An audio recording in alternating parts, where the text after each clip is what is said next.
Hello. I hope everyone has had a good day. Mine has been a bit wild, but that's okay. Um, we are out of sequel summer. We are on to reading new things. Um, Although I was thinking about it earlier, and I think I know what I'm reading next week, and it's absolutely going to be a reread, and I have to find it. Um, but I was thinking about it earlier, and I haven't read it in a while, and I'd like to. And this is a nice excuse. Um, the other thing about today, as compared to last time in particular, is this book is kind of the antithesis. If Royal Assassin was a slog, Only a Monster, which is what we'll be talking about today, is a roller coaster. It has one speed and it is go. I will say it was a little. How do I explain this? Um, when we get to the recommendations, I'll probably have a lot more to say. But it was a little weird for me on this one because um, I don't typically read romance. If romance happens, that's one thing, but like I don't go looking for it. Um, and this one definitely has some, but in more and less ways than other things I read. So I was trying to think of good like similar recommendations, and it's like, oh well, those are either more about the romance or less about the romance, or I don't think some of them have romance at all. So then I was trying to think of ones that did. Um, I'm kind of oblivious to that unless it's hitting me in the face, and then I'm usually like, I don't want it. Not always. There are some exceptions. There are some couples that I think are absolutely adorable, but yeah. So let's get into today's. As per usual, this is to entertain and inform. I don't hold any of the rights to the works described, and I hope you will enjoy.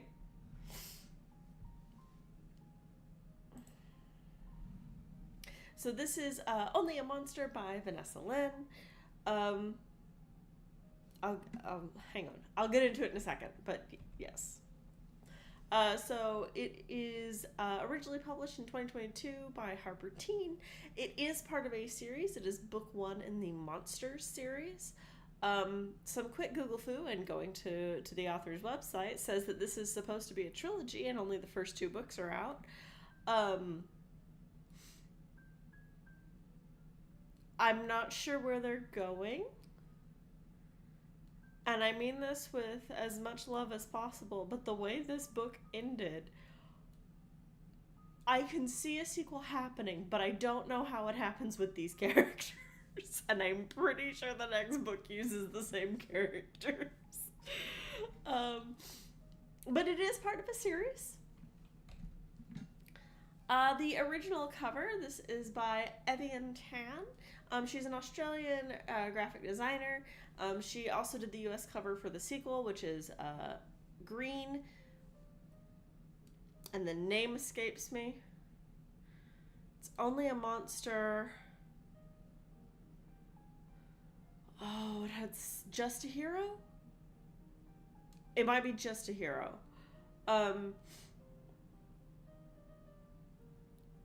But this is the U.S. cover.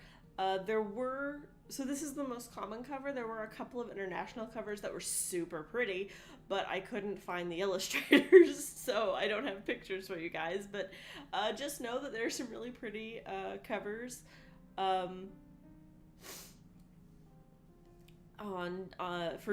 for international covers.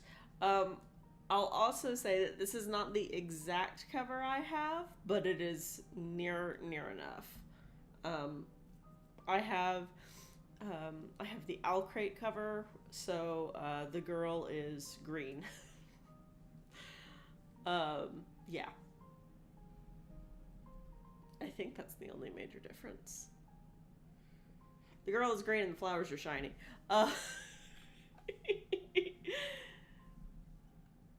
But the illustrations are the same. And then Yeah. Vanessa Lynn is an Australian author. This is her debut novel, and it won the 2022 Aurelius Award for Best Young Adult Novel. Um, so both the illustrator and the author are Australian. Um, it's a really well done novel. It is very tight. Um, are there plot holes? Yes. Are there dropped threads? Yes, of course. Could they be intentionally dropped and left? Absolutely. Did they detract from the story? Not at all. Um, were there questions I wanted answered at the end? Yes. Did it leave me dissatisfied? No. Um, I will say, as far as debut novels go, and I've read quite a few, um, this one was delightful. It probably gained something from following after Royal Assassin, which was an absolute slog. But I read this one in a day. Um, and we'll get into why in a bit. But so debut novel, very, very good. And the sequel is currently out. So what do you need to know? It doesn't slow down. This is a book that starts and doesn't know what a break is until you've smacked into the end. It is a time travel novel. But we'll get into that. It is romance light. I don't know how else to describe it. Romance is a thing in this. It's kind of an important thing, but it's also not the most important thing. And I'm pretty sure there was supposed to be a love triangle set up here, but I didn't interpret that correctly. It wasn't.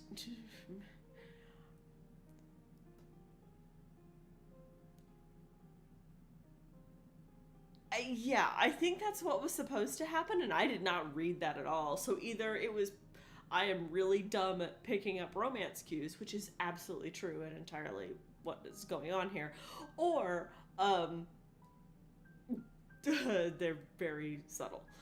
And so the other thing you need to know is there are complicated themes that are brought up in this book. And I said sometimes brushed by, most of the time they are left on the floor. We'll bring up this complicated idea. It is very interesting.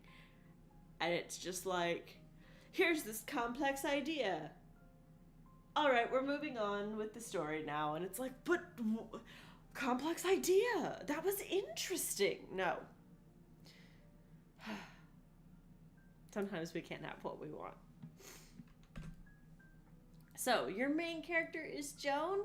Your setting is London, by the way. That isn't going to come up on any of the other slides, but you're in London. Uh, Joan is an only child. She's spending her summer with her mother's side of the family. Her mother is deceased, which is two cousins, an aunt and uncle, and her grandmother. What you need to know about them, which you learn in the prologue, and you don't actually figure out what it means until chapter 1, but they are monsters.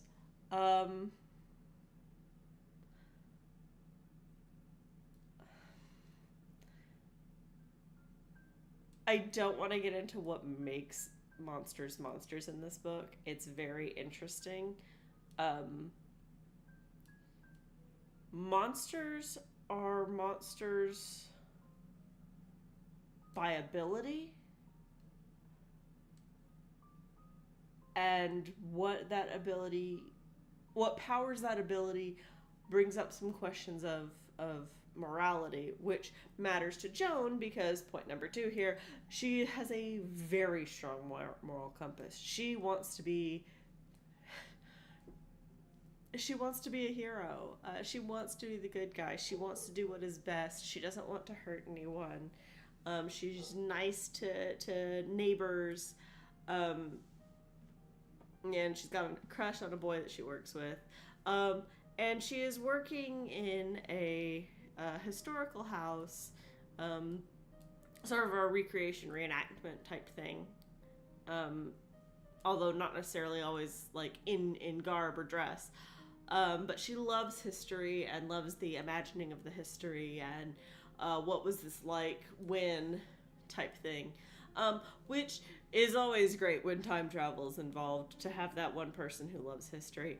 I will say this is um, the way the author, the way Vanessa Lynn describes Joan's love of history from someone who is not a huge fan of history, except for like ancient Greek, ancient Roman, ancient Egyptian, uh, like Old Norse and Celtic and Arthurian. Look, was there a myth or a legend? I'm interested in it. Was there historical fact? Less interested. Um, um, but the way the author describes Joan's love of history is someone who is deeply interested, and there is nothing more interesting to me, to someone who likes learning, than listening to someone talk about something they like. Um, so, reading Joan talking about history, uh, and imagining how things smelled and how who could have walked these halls and what this looked like, and oh, these paintings, these people look proud or cruel or whatever. Cruel is one that's used in the novel. That's interesting. That kind of imagination and punchiness, and people who are deeply in love with a topic, even if it's a topic that I don't like.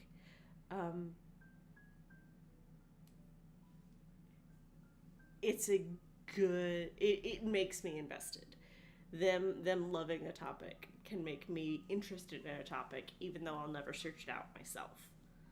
And that is very well written and very well portrayed. So it doesn't slow down. This is not a leisurely read. I mean, it is, because it's an easy read, but it is a breakneck pace starting in chapter 2. The first chapter and the prologue are a little slower. It is a candy read, and by that I mean it is not meat and potatoes and sinking your teeth in and analyzing and pondering. Partially because the deep things that you would analyze and ponder kind of get like thrown at you and then ignored. We'll get into that later. But it is a candy read, an absolute delight. I will say that chapter 1 is the I'm getting ready to go on a date chapter, which is why it is marginally slower than chapter 2. But none of this book lingers much. Even the quote unquote slower parts, they were slow for like a page or two, and then you're right back into running through the plot. This is not a lingering book.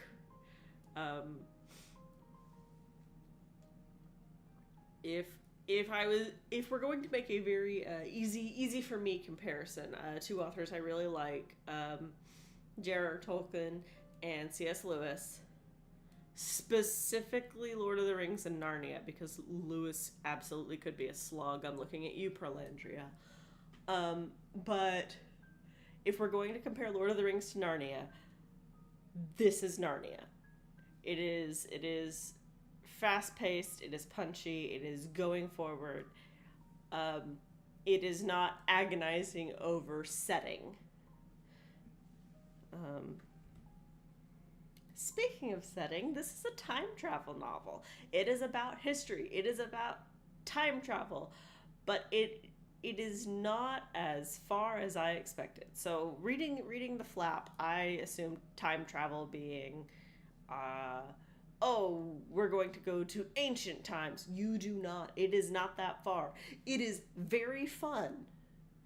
I would like to reiterate that. This is a fun book. Absolutely a delight.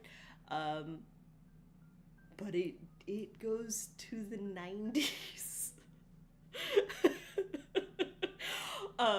And I'm trying to I did have a bit of a jar of, that is discernible time travel, but also rude. It wasn't that long ago. Yes, it was. So it doesn't go too far afield. Um, it does talk about longer time travel, but there's a cost to time travel. Um, and some of your bog standard time travel rules are here. You can't exist in the same timeline twice. So at one point, the main Joan is trying to jump back, and she's like, oh, excuse me. She thinks, she's like, oh, we just need to jump back 2 days to prevent what happened. And it's like, no, we can't do that. Of course, to be fair, her compatriot at that time does not tell her that. He's just like, we're gonna jump back. And then she's like, why did we go so far? And he's like, because we can't exist in the same place at the same time. He is very much he explains the rules of the game as the game is being played. It's... He's a fun character, though. I will say that.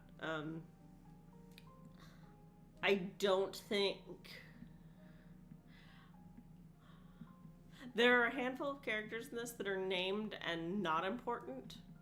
They may be important in the sequel, but... and they're mostly dull. Very, very one-dimensional. But most of the characters, if they get a name... Especially if they get a first and last name. Not all of them. Some of them just have a first name. But if they get a first and last name, they're pretty well fleshed out. Another simple time travel rule that exists because of rules within the story framework. Not like the world says, oh no, this can't happen. But like you can't use things from the future in whatever time you've gone to. So... modern Joan travels back to the 90s, and her cell phone is illegal, and like the laws of the people who can time travel, of the monsters, says that she can't use that out on the streets where, you know, the 90s people can see the very modern phone, and it's future tech to them. So it's that kind of time travel. There are how do I explain this?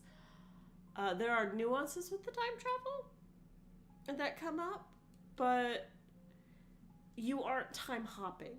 This is not a time hop book where we're going from one time to another to another. It is very much a here's where we've gone for this book. It is romance light.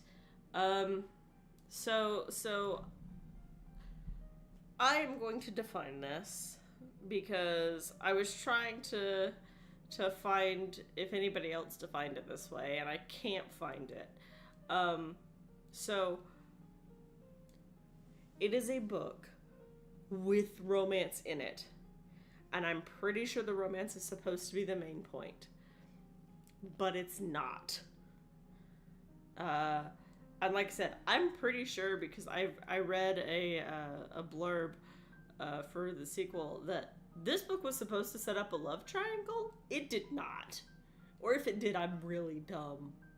Which is why this says there are possibly 2 love interests. I didn't get to. But, like, I could be dumb. It does start with a date. That is the whole setup of chapter 1. But your driving force isn't romance. It's the adventure. It's the stopping what happened from happening adventure. Does she keep running into the boy that... Yes, she does keep running into a boy. It is the same boy. She likes him. But... It's very much in the backseat. Like, I put the description here that romance is sitting in the backseat and will pipe up occasionally, but it isn't the point. Because it's very much not a backseat driver. Like, there are feelings there, but family is more important than romance in this book. So while the romance exists, It's not the point. Um, and I could be misinterpreting that. Maybe someone who enjoys romance novels more than I do would read it and be like, no, the romance is the point. I didn't find it that way. I found it actually delightful that, yes, romance and relationships, not just romantic relationships, but relationships in general, were present and important, and like how do things that shared experiences affect your relationships, because we saw a couple before a shared experience and then you had some after, obviously. um but yeah, excuse me, it isn't all about romance. And then we get the complicated themes briefly mentioned. There are some very interesting themes that are brought up as like one-off throwaway scenarios and never expanded upon or addressed. There is one right before the climax that is brought up, and it is interesting. It is, if an object existed and you didn't make it, and you didn't have any hand in it being made, but it was made in a way that you objected to. It's already made, you can't unmake it, and it is given to you to use because that would be better than doing something else that would cause the same results as the object. Are you responsible for what made the object? And this is brought up. The object is handed to her by someone who says, I know you're not going to like this. It's handed to her. She does use it. And then later on, she makes a very brief throwaway comment about it. And that's it. But that's very interesting. I'm like, why did we bring this up right at the end of the novel? Why didn't we examine this earlier? Because, like, it was a big deal. And, like, there are, so there are things that are tied to the time travel, like meeting people that you know previously. At one point, she goes to find her grandmother. And realizes that at one point earlier in the story, so back in her time, her grandmother had said, don't tell anyone. And so when she found herself back in time, she's like, I'm going to go find my grandmother because she told me this thing. And it's like, oh, don't tell anyone might have included my grandmother. And, like, that's mentioned a couple of times, but there's never, like, a, hey, how did this happen? And how do life scenarios change things? And there's talks about, because it's time travel, the timeline wanting to exist. And, you can't change the big things in the timeline. You can only do, like, little things.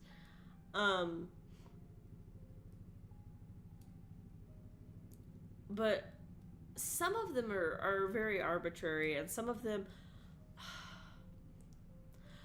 these things are brought up and then just dropped.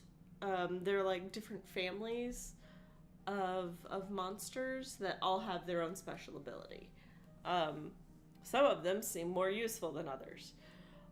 But, like, one of them is kind of thrown away as, oh, this one has familiars. Why? Why do they have familiars? What do those familiars do? Why are those familiars all sorts of different kind of animals?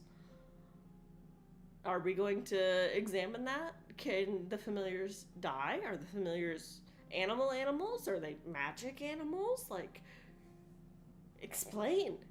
It is not. It is not explained. It is not expanded upon. It is a nice touch of world building that seems like it's going somewhere and is just dropped and left. There are questions about law versus morals, and all sorts of things like that. But almost all of those are brought up and dropped. It's like, in favor of this very interesting action plot, we're going to leave these more interesting complications just and shove them in a corner. So, needless to say, I really liked Only a Monster. I really need to look into getting the sequel. I really wish Alcrate had a companion so that my covers would match, but I may just have to bite the bullet. So, recommendations for time travel. Jeez Louise, there's a lot of Coopers on this list. I should not be that shocked I wrote this list, but I am. So number one is Ruby Red by Kirsten Gear. It is the most like Only a Monster that is on this list. It is another YA novel where a girl's in a family with magical abilities, and her cousin? I think it's a cousin again. Gosh darn those cousins and magical families, is supposed to have the ability to time travel, and for some reason your main character girl does, except if I remember correctly, that one is much more about the romance and the prettiness, and yeah. It wasn't my cup of tea. I did read the first two books in that trilogy, but I think I read the first one for class.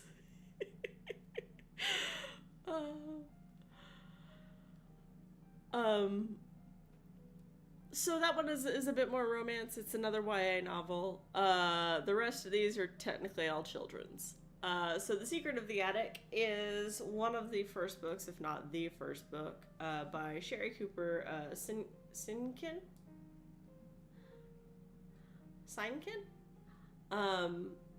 In the Magic Attic Club.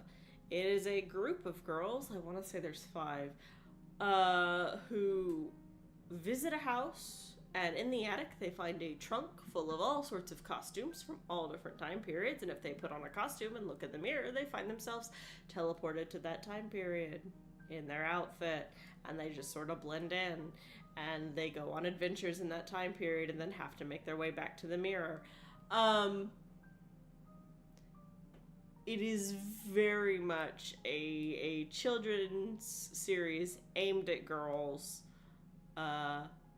about what life was like in those time periods for girls.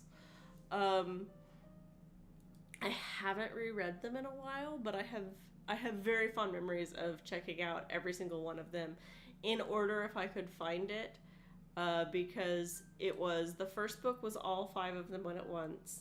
And then there were 5 books that were 5 books? 10 books?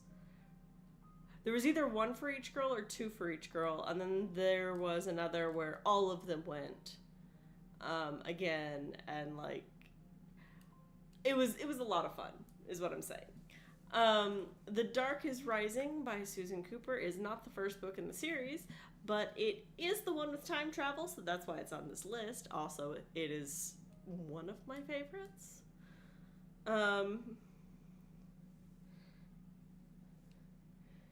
And it is about a 7th son of a 7th son, and the youngest of the old ones, and the time travel is very much isolated. Only the old ones and the bad guys, because what is some good old ones Welsh mythology without some time traveling bad guys? But only the old ones and the bad guys can time travel, and it's very specific places for very specific reasons, to do very specific things, because the old ones are outside of time. So you have, it's a lot of fun. It is a lot of old mythology feel. I will say that The Dark is Rising is a lot more adventure and world building. And if you have to read Greenwich, it is way more of a kid's book and a slog for me because I disliked those characters a lot. Oversea and Understone.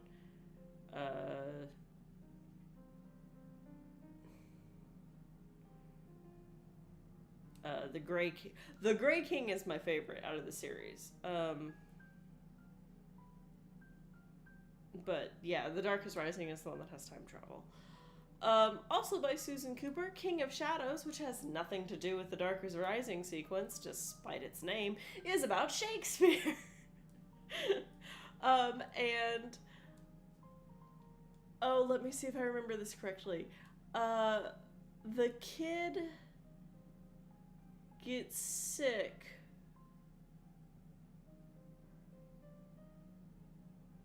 The kid gets like a flu or something and winds up time traveling back to Shakespeare's day because the kid in Shakespeare's day who was playing the part of Puck, which is what the main character is also in A Midsummer Night's Dream at the Globe Theatre playing the part of Puck. But the kid from Shakespeare's day got the bubonic plague, and like the timeline was like, we're not giving that to Shakespeare. We're gonna throw that into the modern day where there are cures for that and isolation and time. And so it is a modern-ish. It is a more modern kid interacting with William Shakespeare. For A Midsummer Night's Dream, and there are some references to things like Hamlet and what is the name of that play? The Tempest. I'm like the one with Ariel, The Tempest. It is a lot of fun. I'm a big Shakespeare nut, so anything that gives me a different look at that, and because it has Shakespeare as an actual character as opposed to just, oh, this is the time frame, but you're not going to see him. No. He's walking and talking and treading the boards and helping out the main character because you are part of his troupe. But highly recommend that one. Now, this next slide you will have to forgive me because it is recommendations for what I have been calling romance light. And I am not the best at recognizing romance, so let's talk about some of these. These are my recommendations for romance light. I have Terrier by Tamora Pierce. There is very little romance in this. There might be a crush or two, maybe. But the rest of the trilogy, both Bloodhound and Mastiff, do have romance elements, and even I can notice them. But start with Terrier, because it will let you get to know Becca and all of the weirdness and her magic and everybody else's weirdness and magic. This is a prequel series, so if you have read The Song of the Lioness Quartet or any of the Tortall books, all of them take place after this. And with the exception of Tempests and Slaughters, all of them take place in Tortall itself, at least partially. Some of them travel, but they start here. So you'll see familiar places or faces or references to things that will continue in the world, and so that's always fun. Another one that is romance light, and after I wrote this, I was thinking about it, and I don't actually know if this is the correct book, but The Legend of Luke by Brian Jacques. The reason I'm not sure, and I'm going to say this and it's going to sound terrible, is this is one of the Redwall novels. If you're looking for a Redwall novel that has romance in it, you need one of the mouse books. What does that mean? Because there are mice in all of them? No. one of the ones that focuses on the mice. So Redwall, Mossflower, Matameo, The Legend of Luke, Martin the Warrior, any of the ones that focus on the mice, there will be a romance in it. It won't be the point, but it will be there. I don't know if, like, the Long Patrol or Salamandastron or the Sable Queen? The Sable Queen, Tagarung, Triss, the Pearls of Lutra. Pearls of Lutra, I think, is another mouse one, so that one should. But like Triss is a squirrel. The ones that are not mouse based, like off of the name, are less likely to have a romance in them. I don't know why. I just know that is true. The other thing to be aware of with Brian Jacques is the books will make you hungry. They're description heavy, but they're also action high. So it's a nice blend of insane levels of description, but also there's enough action that doesn't really slog it down too much. But a fun game to play when reading any of the Redwall books is pick which protagonisty main character is going to die and try not to fall in love with that one, and desperately hope that on that pain roulette that you won. I usually lost that. I would be like, clearly this one is giving all the death flags. I'm not gonna fall in love with that character. And sometimes it was I fell in love with them regardless and all the death flags were right. And sometimes it was they were not the ones that died and it was this other one that I fell in love with instead, and I was very upset. There is no rhyme or reason. I cannot tell you, don't like the mice, or don't like the badgers, or don't like the hares. It doesn't matter. They are people, and most of these books have something to do with wars, skirmishes, and fighting, and unfortunately people die in those things, even when those people are mice or hares or badgers. Especially when those people are mice. Also, birds are not safe. Just FYI, there are bird characters too. They are not exempt. The next in this list is The Squire, His Knight, and His Lady, which is the second book in the Squire's Tale series by Gerald Morris. You don't have to read the first one to understand what is happening. And the first one doesn't have romance. This one has romance on two fronts. I think it's just on two. But it's a lot of fun. Terrence is a blast. He always is. To be fair, the lady in this description is the Squire's lady. So it's the Squire, his knight, and his lady.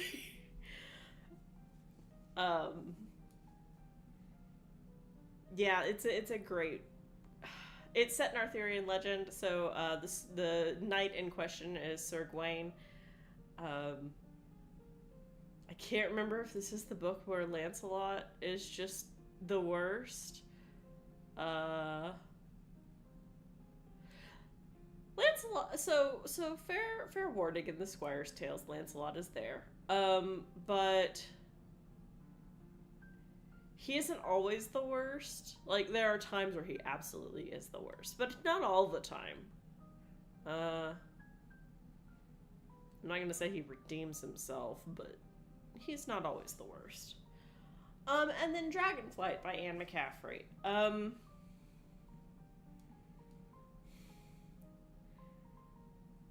Romance is a stretch for this one.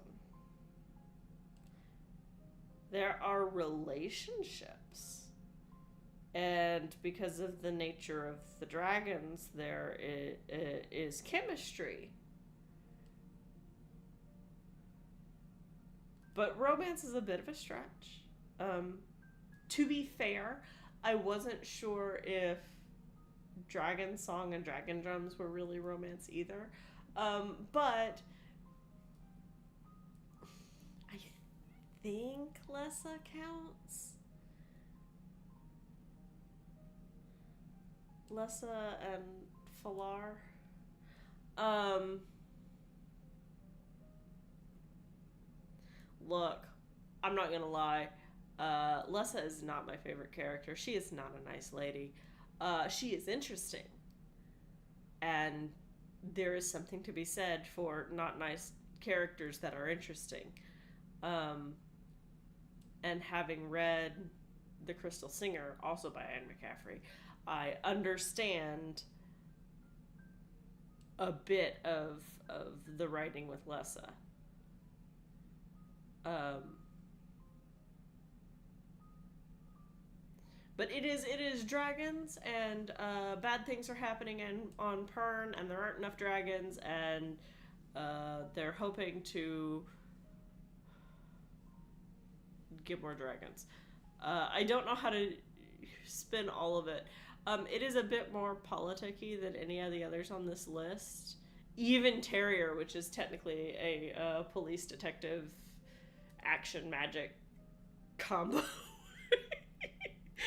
um, Simply because of the players in Pern. It's a very political series wrapped up with dragons. I can't imagine why I get distracted by the dragons.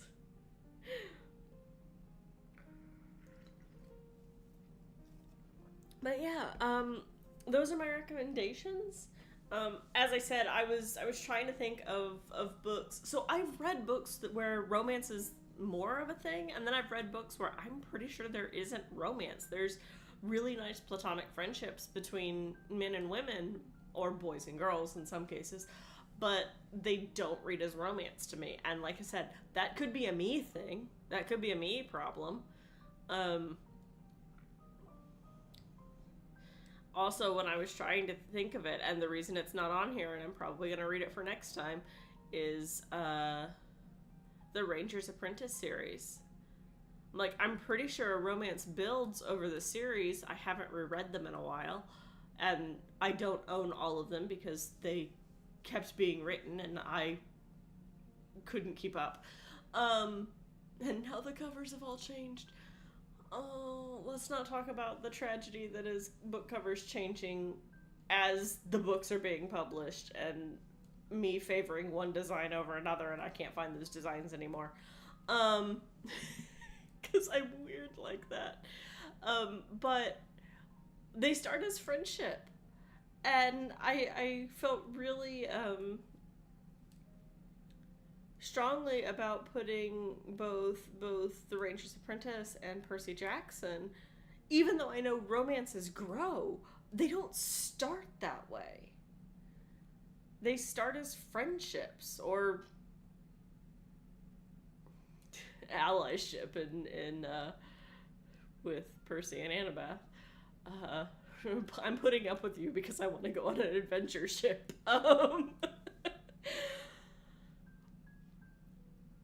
But then there are other books that it's like, no, those are pretty straightforward romances, and I didn't want that for this.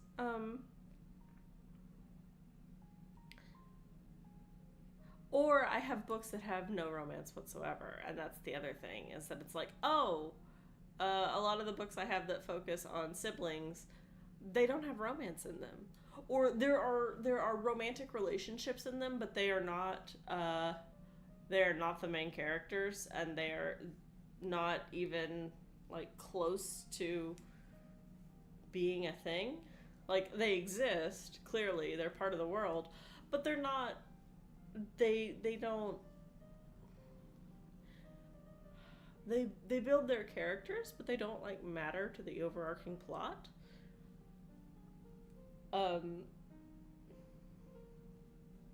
Because like the Kith and Kin novel by the Critical Role novel that I read last time, or last year. Uh, Technically not a romance at all. It's not a romance. But there are romantic relationships in it. Um, and then, why can't I think of the name of that book?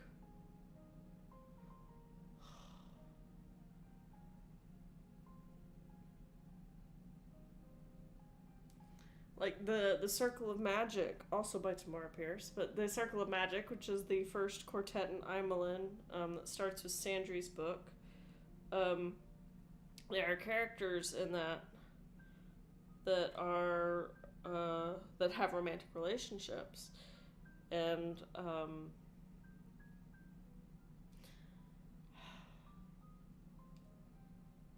more than a few actually, but like the kids in that book wind up staying at a house called Discipline. It's not what it sounds like. That comment is made multiple times throughout that first book. It's not what it sounds like. But the ladies who run the house are in a relationship, and it's not a secret, and it's even less of a secret as the books go on. Well, there's one place where they explicitly like, we are not in this one place because of the location we're in. But like that's not a that's a it would be dangerous here, not a we are not in fact. They're super sweet. But that's not the point, because they're the adults and the books are about the kids. Uh like, it's a thing. It's known, it's acknowledged. It's accepted. But it's not the point of the books. So it's hard for me to be like, oh yeah, this one. It's like, even with only a monster, it was at least part of the point of the book. Not the whole point, but a part of it. In Circle of Magic, it is not. It exists, and it's nice that it exists, but it's not the point.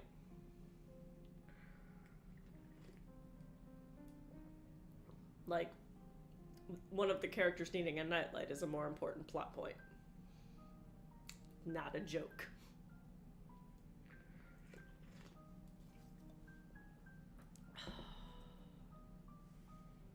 So yeah, I will probably be reading The Ranger's Apprentice for next time, because I haven't read it in a while, and I like that book. I remember liking it a lot. I think I read it before I read Percy Jackson.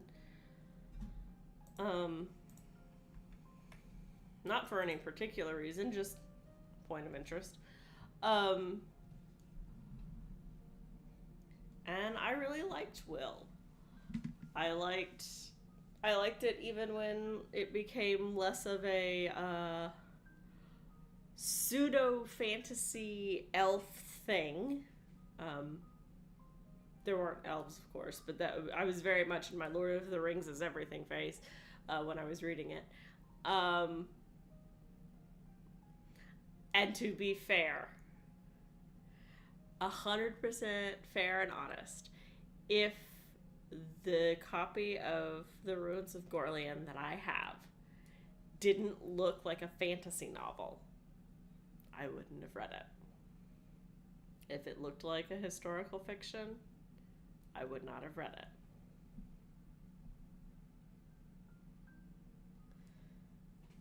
it. It doesn't look like that. It just looks like a fantasy novel. And so I read it. And it is fantasy, but it's fantasy with a lot of nice grounding. There's a lot of accuracies, and while there is some hand waving and sort of magic stuff, that's not the point. Um, Once again, the point is the people.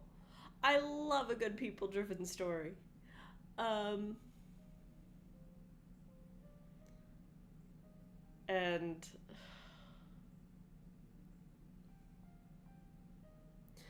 look, real talk. Uh, the Ranger's Apprentice books are a hoot and a half.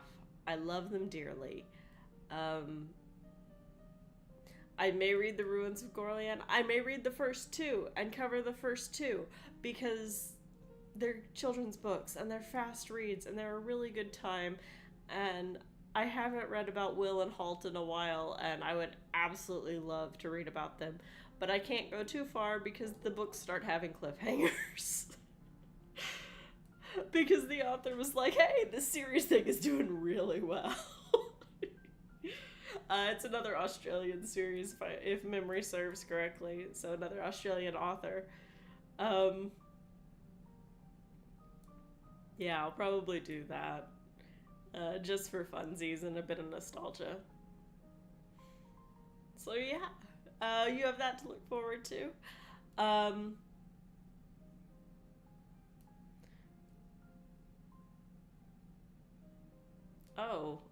my tracking is kind of going haywire at the moment. Fun times. Um, but yeah, so that will be it for now. Um, I will see you in 2 weeks.